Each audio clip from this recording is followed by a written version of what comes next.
aking lulutuin ngayon guys, yung ating tokwa with Baguio beans and oyster sauce. Yung ating mga sangkap guys. Yan. Kumusta kayo guys? Welcome to Jesus Kitchen. Hey hey! Ayan na guys, niluto na natin yung ating tokwa. Bago natin igisa guys, piprituhin muna natin. Medyo brown muna natin kunti. Then i-slice ito ng maliliit guys. Yan.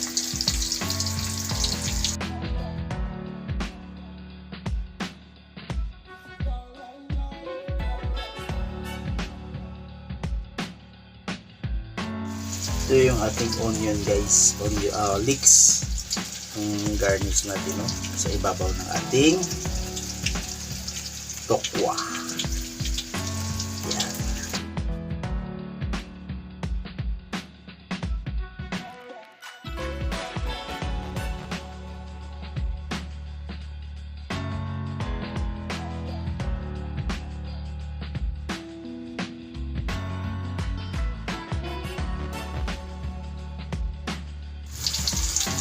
Hello guys! Welcome to Jesus Kitchen.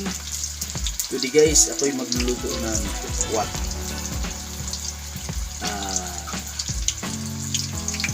With gulay na Baguio beans guys. Ito yung ating pinaka na prito na tokwa guys. It's about 30 pieces. Medyo marami to guys. Yan.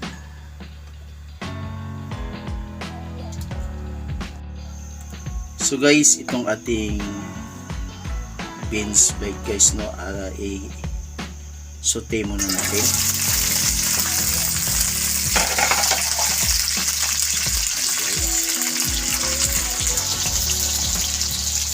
Blanch lang natin dito guys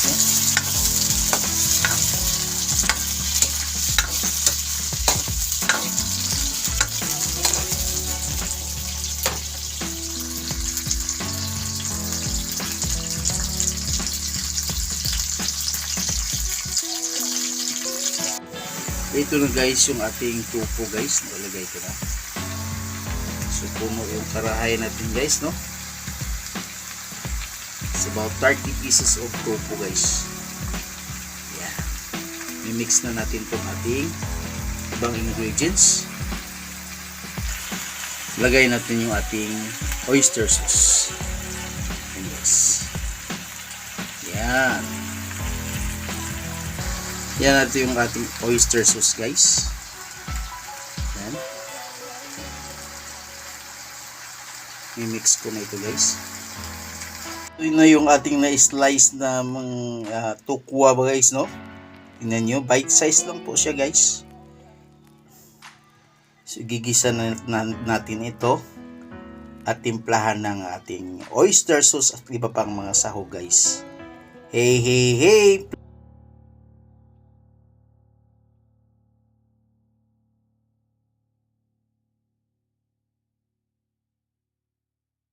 Guys, na-mix na natin.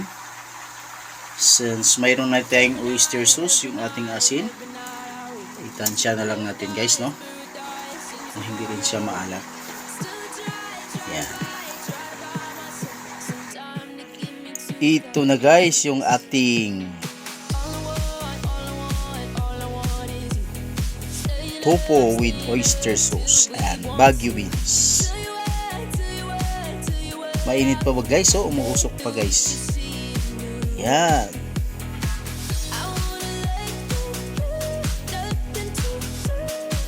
Then nasa ibabaw yung ating pinaka-garnish guys, yung ating leeks.